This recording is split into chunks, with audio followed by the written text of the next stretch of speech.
Guys, welcome to my another video. तो guys, आज आपके लिए एक आए हैं बुलेट क्लासिक का डार्क एडिशन, जो कि हमारे फ्रेंड है जॉय कालरा, उन्होंने ली है। तो मिलवाते हैं आपको डायरेक्ट जॉय कालरा से और पूछते हैं उनका कैसा एक्सपीरियंस रहा है उनकी बाइक के साथ। उन्होंने काफ़ी टाइम हो गया लिए हुए, काफ़ी चला भी लिया है, डेली वो अप डाउन करते हैं, कॉलेज जाते हैं, कॉलेज स्टूडेंट है, काफ़ी अच्छी लुक आती है उसकी। तो आज पूरी बात करेंगे रॉयल इनफील्ड क्लासिक 350 के बारे में। तो देखते हैं गाइस कैसा उनका एक्सपीरियंस रहा है और मिलवाते हैं। तो अपने जॉय भाई बैठे हैं। और जॉय भाई, क्या हाल चाल? बढ़िया जी, आप बताइए। बढ़िया भाई, बढ़िया। तो भाई, आपने ये क्लासिक 350 ली है, हाँ जी। तो कैसी लगती है आपको ये? क्लासिक में तो देखो, असली क्लास तो क्लासिक में ही है। भाई, कोई भी बाइक हो। ये रॉयल इनफील्ड का तो यार नाम ही फेमस हुआ है ना, हम इतने स्टैंडर्ड और हम क्लासिक से। एक्चुअली क्या है ना, हमारे घर में जब पहली बाइक हमारे घर में क्लासिक ही आई थी और वो मेरे चाचू ने ली थी। अच्छा। तो तब तो पता बहुत टाइम पुरानी की बात है, कम से कम 15-20 साल हो गए होंगे उस बात को। तो तब तो इसमें बहुत इसका साइलेंसर वगैरह को चेंज वगैरह करवा के ना, इसकी आवाज़ बड़ी तगड़ी आती थी। तो हमें तो तब इतना पता नहीं था, बट जब बड़े हो गए ना, तो हमारे रिलेटिव में बताते हैं कि सबसे पहली गाड़ी तुम्हारी चाचू ने ली थी ये वाली, और तब से ही चल रही है, ब्रांड भी तब से ही चल रहा है और मज़ा आता है देखने में। चलो, तो ठीक है, बातें होती रहेंगी। पहले हम बता लेते हैं पूरा ये बाइक के बारे में ओवरऑल। आप बाइक की लुक चेक कर सकते हो, रोड प्रेजेंस बाइक की भाई अलग ही भारी सी लगती है, और इतनी मतलब वाइड है, इतना स्पेस घेरती है रोड पे। भाई मैं जब भी इसको पार्किंग में लगाता हूँ ना, तो ऐसे लगती है मतलब एक गाड़ी खड़ी हो ना, दो बाइकों की जगह घेर के खड़ी होती है। बिल्कुल भाई, लगती है। इसका तो यही है ना, रोड प्रेजेंस बहुत गजब है। अच्छा, ये बाइक तुमने कब ली थी? ये बाइक मैंने ली थी 22 जून को।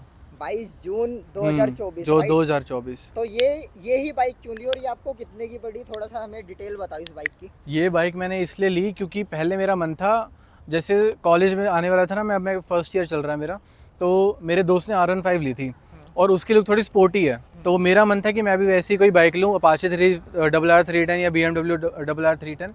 बट जब घर पे बात हुई तो पापा ने बोला मेरे को कि ऐसी बाइकें तो मिलेंगी नहीं जो स्पोर्टी वाली हों और मतलब भागती हों, क्योंकि उसमें रहता है रिस्क एक्सीडेंट वगैरह ज़्यादा का।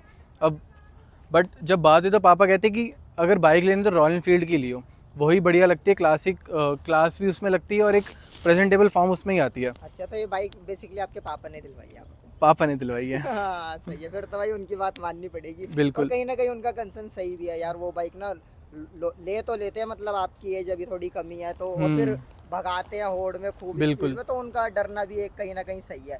तो ये बाइक और मम्मी ने भी ये बोला कि तेरी पर्सनालिटी इस बाइक पे बढ़िया लगेगी। तो जैसे आपने लंबे बाल रख रहे, कबीर सिंह वाली पर्सनैलिटी भाई फुल जचती है एकदम। और प्रीति की कमी है। प्रीति की कमी है। चलो कोई नहीं भाई, इतने स्मार्ट हो तो तुम्हें कहाँ से प्रीति, तुम्हें भी अगर कमी होने लगी फिर तो बस।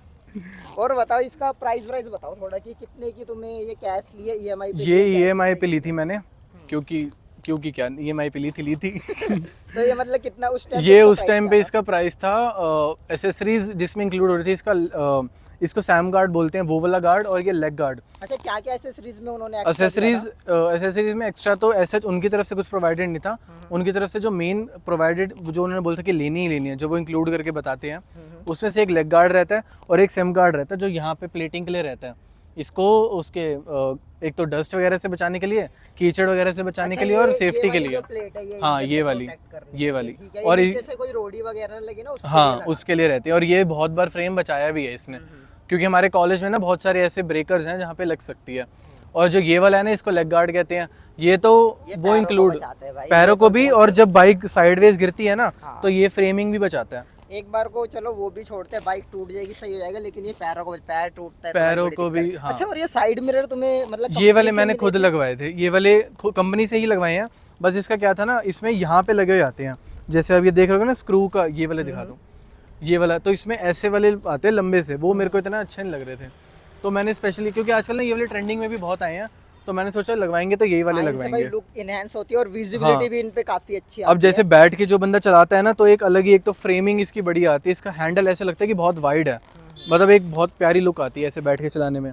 तो एक्सेसरीज में नीचे वाली दो तो इंक्लूडेड ही थी, ये वाली मैंने प्लस में लगवाई है। ये मेरे को बहुत, ये वाली इसके लिए तो मैंने अलग से लोन लिया था लगवाने के लिए, बहुत महंगे पड़े मुझे। अच्छा, कितने के पड़े तुम्हें? ये 6500 प्लस के ही पड़े थे। ये एक्सेसरीज की कॉस्टिंग से अलग पड़े?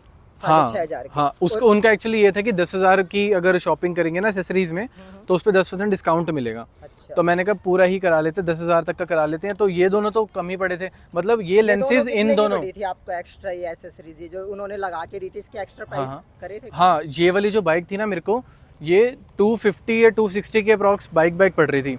उसमें इंक्लूड करवा के जो 3 एक्सेसरीज इंक्लूड थी, 2 तो मैंने आपको बता दी, तीसरी ये वाली, ये अकेले के लिए 6500 की है। लेग गार्ड इसका आई गेस 3500 समथिंग का था। और नीचे वाली जो इसकी प्लेटिंग है, सैम गार्ड जिसको बोलते हैं, कंफर्म नहीं है सैम गार्ड बोलते हैं, बट उसको वो 2500 के आसपास ऐसी कुछ। अच्छा, क्योंकि ना हमने भी मतलब अपनी हंटर में हमारे पास है तो उस पे लगवाए थे, हमने करोल बाग से लगवाए थे, वो हमें पड़े थे 1200 समथिंग के, और लोकल वाले 300 समथिंग। तो रॉयल इनफील्ड इसके कंपैरिजन में तो काफ़ी महंगा सामान देती है। बिल्कुल महंगा देती है, वो तो कंपनी है ना, तो कंपनी से तो लो तो पड़ता ही है। क्वालिटी का तो नो कॉम्प्रोमाइज रॉयल इनफील्ड बिल्कुल, करती नहीं है कभी। लेकिन मैं आपको इतनी मतलब इतनी जो मैंने इसमें देखा है ना, इतनी गारंटी है कि ये वाले लेंस ना आप अगर जान लगाओगे ना तो हिलेंगे।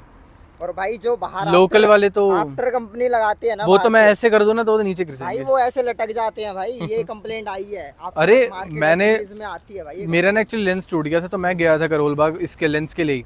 तो वहाँ पे जो मेरे को 200-250 के ही मिल रहे थे लोकल वाले, बट उसको मैं देख रहा था हल्का से ऐसे हिला रहा था ना, वो तो ऐसे लग रहा था अगर पत्थर भी लगाना तो वो टूट जाएंगे। इस पे ईंट भी लगेगी ना, ऐसे घूम के नीचे लटक हाँ जाते हैं। अगर इस पे ईंट भी लगेगी ना तो भी इसको कुछ भाई नहीं वो होगा। मैंने देख लिया, अभी मैं चलाई थी मैंने भाई की, भाई काफी सही है। अच्छा, तो इसका प्राइस आपको ओवरऑल 275 विदाउट EMI पड़ा था। जो 2,75,000 था वो इसका प्राइस है, उसके ऊपर एक्स्ट्रा EMI वगैरह। अच्छा, और EMI का तुम्हारा क्या प्रोसेस रहा था वहाँ पे? मतलब EMI का ये प्रोसेस था, कितनी EMI बनी है? ठीक है, तो EMI का ये प्रोसेस था। अब जब पहले कंपनी को बताते हैं तो वो बैंक के ऑप्शंस देते हैं, तो उन्होंने एक्सिस बैंक का ऑप्शन दिया था, उन्हीं से सारा क्लेम वगैरह सेटलमेंट करवा के दिया था। मदर के नाम पे बाइक हुई थी, क्योंकि मेरी एज अभी लीगली 21 अबव वाले करवा सकते हैं अपने नाम पे बाइक। तो मेरी मदर के नाम पे बाइक हुई थी, और एक दिन का प्रोसेस ही लगा था। जैसे मैं 21 को गया था, उस दिन मैंने बाइक के लिए 10,000 दे दिया था बुक करने के लिए, बुकिंग फ़ी अमाउंट 10,000 दे दिया था, जिसमें से उन्होंने क्लेम वगैरह उसके लिए लोन के लिए अप्रूवल के लिए डाल दिया था स्टेटमेंट। अगले दिन ही सुबह मेरे को क्लेम का स्टेटमेंट आ गई थी कि आपकी वेरिफिकेशन हो गई है एंड अब आप बाइक परचेज़ कर सकते हैं। तो उसके अगले दिन 22 जून को हम गए थे, तो हमने टोटल डाउन पेमेंट जो करी थी वो 55 समथिंग करी थी, 55,000 समथिंग करी थी, बाकी EMIs पे पड़ी थी। तो EMI कितनी जाती है मंथली? फर्स्ट EMI ज़्यादा ही आती है, और बाकी जो EMIs आती है अगले महीने 3 महीने बाद वो कम होने लग जाते हैं। फर्स्ट EMI हमारी 7500 समथिंग आई थी। अच्छा, और ये कितने साल के लिए आपने करा है? 3 साल के लिए। 3 साल का, या ठीक है। 7500 आपकी फर्स्ट है, फिर वो हर महीने रिड्यूस होती रहती है? हर महीने रिड्यूस नहीं होती। जैसे अब मैंने जून में ली तो जुलाई में नहीं लगेगी, फर्स्ट EMI अगस्त में लगेगी, ठीक है। अगस्त 5 को, तो वो हमारी 7500 की लगी थी। उसके बाद सितंबर से लेके 6500 की लगी थी। अच्छा, अब फिर 6500? हाँ, वो फिर एक ही फिक्स लगती है। ओके ओके ओके, ठीक है। तो ये पूरा पेमेंट का प्रोसेस था। आफ्टर मार्केट आपको बताई दिया क्या क्या लगवाया हुआ है। और पता है इसका ना नाइट में बहुत प्यारी लुक आती है। नाइट में अगर आप इसकी पार्किंग लाइट्स है, मैं आपको दिखाऊं ना, अगर ये देखो, ये दोनों लाइट्स एक साथ जल जाती हैं। अच्छा, इसका जो लुक है ना, रात को अगर आप पूरे अंधेरे में इसको चलाओगे तो एक ऐसा लगेगा, मतलब वाइड कोई बाइक तो लगती ही नहीं है, ऐसे लगता है कोई प्यारी सी गाड़ी जा रही है। लुक इसकी बहुत प्यारी आती है नाइट में। अच्छा, इसमें हज़ार्ड लाइट का भी ऑप्शन है ना? या ये बिल्कुल एग्जैक्ट इन्होंने रॉयल इनफील्ड की वो जो हंटर आती है उसकी तरह ही दिया है। ये मैं पहले तो इसमें किक आती थी, यहाँ पे लग जाती थी, अब किक का तो फंक्शन ही हट गया है, अब इसको यहीं से ऑपरेट करा जाता है ऑन ऑफ। और ये अपनी हज़ार्ड लाइट का ये होता हाँ। है ना, हज़ार्ड लाइट, ये वही पार्किंग लाइट जिसको पार्किंग मैं, लाइट, हाँ वही हज़ार्ड लाइट बोलते हैं उसे। और अब इसमें और भी सेंसर्स वगैरह ऐड हुए हैं। जैसे कि अब अगर आप नॉर्मल न्यूट्रल पे है बाइक, तो जब न्यूट्रल पे लेके, अगर आप न्यूट्रल पे आपका स्टैंड है, स्टैंड अगर ऑन भी है, जैसे मैं आपको दिखाता हूँ, अभी मैंने बाइक अगर स्टार्ट करी ना, पहली बात तो इसकी आवाज़ ही इतनी प्यारी आती है, कोई मैंने साइलेंसर कुछ नहीं बदलवाया है, इसकी आवाज़ ही बहुत प्यारी है। एक बार आवाज़ सुना देते हैं फिर। बिल्कुल, ये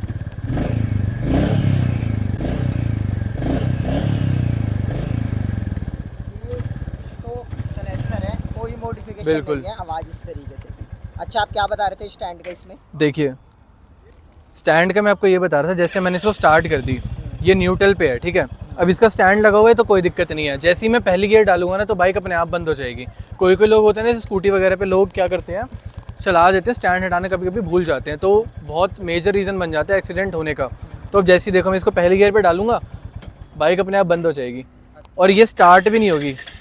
देखो स्टार्ट नहीं हो रही ना, तब तक स्टार्ट नहीं होगी जब तक मैं इसका स्टैंड नहीं हटाऊंगा। मैंने इसका स्टैंड हटाया, तभी ये जाके गियर में स्टार्ट होगी। बेसिकली ये फीचर मैं आपको बता दूं, आजकल हर बाइक में ये वाला फीचर आ रहा है। हाँ, जितनी भी 2 लाख से ऊपर, मतलब 1.5 लाख से ऊपर भी सारी बाइकों में फीचर दे ही रही है आजकल कंपनी।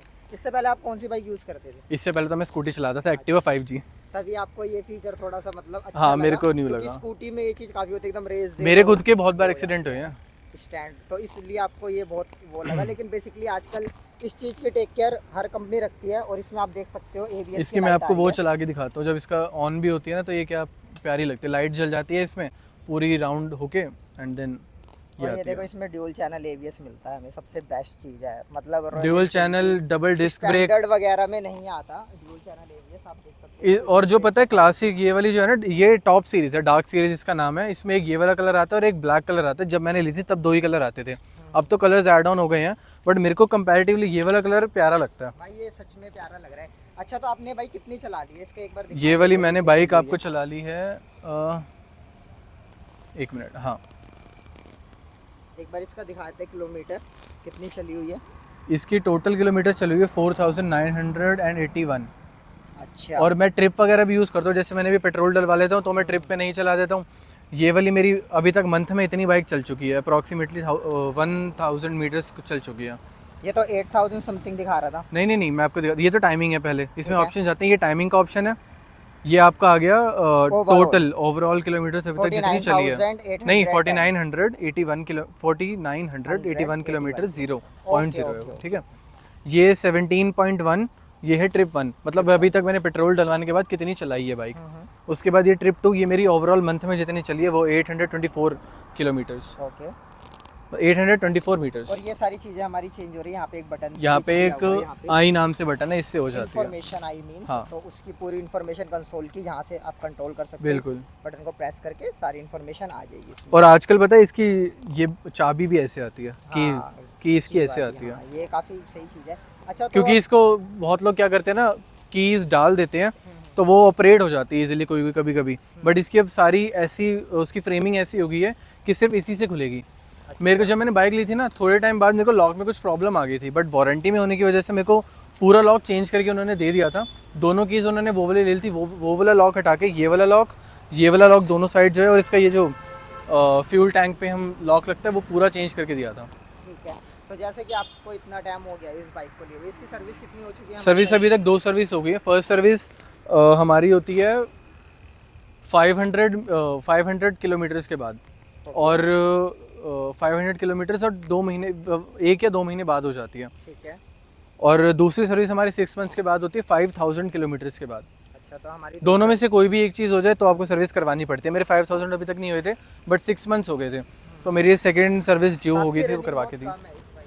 रनिंग इसलिए कम है क्योंकि कॉलेज और जिम वगैरह के अलावा मैं इतना यूज़ नहीं करता। कॉलेज कितना दूर पड़ रहा है तुम्हारे घर? कॉलेज 8 या 9 किलोमीटर दूर है। अच्छा, तो मतलब वो ये रनिंग बहुत कम है क्योंकि हाँ, मतलब अदरवाइज कभी कभी मैं काम के लिए चला गया, किसी इवेंट वगैरह के लिए चला गया, बाइक राइड पे चला गया, तो तब चल जाती है 50-60 या मैक्स 100 किलोमीटर्स। अच्छा, तो ओवरऑल अब थोड़ा सा इस तरीके से तुमने ये चला लिया इतना, डेली से आते जाते हो, तो और कुछ ऐसा बताओ कि ये बाइक 2,70,000 में वर्थ इट है या नहीं तुम्हें, मतलब ओवरऑल अब इस वीडियो का कंक्लूज निकाल के एंड अप कर देते हैं। देखो, वर्थ इट, अब हम जब बाइक ले रहे थे तभी हमें पता था कि 2,75,000 की बाइक होने वाली है। अब उसको हम कैसे सोचे कि वर्थ इट है कि नहीं है, उसके लिए मैं गया था टेस्ट ड्राइव पे, अच्छा, जो कंपनी की तरफ से फ्री होती है। तो आपने किसी और बाइक की भी टेस्ट ड्राइव ली थी? बिल्कुल, हंटर की ली थी मैं पहले, मैंने आपको बताया ना मैं R15 लेने वाला था, बजट इशू की वजह से मैं आ गया था हंटर पे। जब हंटर मैंने देखी, चला के भी देखी, जब मैंने हंटर चला के भी देखी, मेरे को उस बाइक में ना फील नहीं आई वो वाली। अब फील कैसे मैं बोलूँ, एक तो लुक इसका इतना पसंद नहीं आया मुझे, लुक की बात करने के बाद अगर मैं बोलूँ चलाने में भी इतना मज़ा नहीं आया मुझे। बट क्योंकि मैं शोरूम गया था तो शोरूम में सारी बाइकें खड़ी थी, ये वाली बाइक तब मेरे को रॉयल एनफील्ड का नाम नहीं पता था कौन कौन सी बाइक आती है, क्योंकि वो चलाने से मतलब है, और नाम वगैरह मैंने रिसर्च वगैरह नहीं करी थी। जब मैंने वहाँ जाके देखा ये वाली बाइक खड़ी है तो मेरी मतलब बोलते हैं ना, नज़र चली गई, एक बार दिल आ गया, वो इस बाइक पे आ गया था लुक की वजह से, सिर्फ और सिर्फ। नॉर्मल जो भी लोग हैं भाई, इतने ज़्यादा स्पेसिफिकेशन पे नहीं जाते, वो भी नॉर्मल ऐसे शोरूम में जाते हैं, बाइक्स देखते हैं, जो पसंद आई तो वो ले लेते हैं। अब अगर जितना पैसा हो, थोड़ा सा हमारा वीडियो बनाने का पर्पस होता है कि थोड़ा सा ना बेसिक, जैसे हमने इसमें फीचर बता दिया, तो वो थोड़ा कंपैरिजन कर सकते हैं। जैसे आपने टेस्ट ड्राइव ली, मैं भी यही रिकमेंड करता हूँ, पहले टेस्ट ड्राइव लो, लुक आपको पर्सनली जो ज़्यादा पसंद है उसे प्रेफर करो, फिर वीडियो से थोड़ा हेल्प हो जाता है कि ये फीचर्स मिलते हैं, इन चीज़ों का ध्यान इस बाइक का तो मैंने टेस्ट ड्राइव भी बाइक 2 बार लेने ली थी अलग अलग शोरूम में जाके। अच्छा। पहले NHPC गया था, उसके बाद मैं अपने पास से ले गया था, दोनों जगह की मैंने टेस्ट ड्राइव लेके आया था इसकी क्लासिक की। अच्छा। तो बैठने के मतलब जो इसकी सिटिंग वाला जो क्या कहते हैं उसे, सिटिंग के टाइम जो इसका फील आता है ना, फील भी इसका बहुत बढ़िया है। प्लस चलाने में जब भी मैं ऐसे बैठ के चलाता हूँ ना, तो जो इसकी विड्थ आती है, विड्थ में तो बहुत मज़ा आता है चलाने में, ऐसे बैठ के बंदा चलाता है और एक फ़ील अलग ही आती है। और अगर बात करें कि वर्थ इट है कि नहीं, तो वर्थ इट तो बिल्कुल है भाई। रॉयल इनफील्ड है ये तो पर्सनल एक ना मनी बना होता है कि भाई क्लासिक ही लेनी है, स्टैंडर्ड ही लेनी है उन बंदों और का पंजाबियों की mindset तो शान ही रॉयल एनफील्ड होती है। यार भाई तुमने इतनी बड़ी बात कह दी, अब तो कुछ बचता ही नहीं है। बस। तो वीडियो इसी तरीके से खत्म करते हैं। आपको ये वीडियो से थोड़ी भी हेल्प मिली हो तो वीडियो को लाइक कर दीजिए, चैनल को सब्सक्राइब कर दीजिए। मिलते हैं नेक्स्ट वीडियो में जिसमें हम पूरा डिटेल इस बाइक का रिव्यू देंगे, एक स्पेसिफिकेशन बताएंगे। ये ओनर का रिव्यू था, तो उनका वीडियो जो है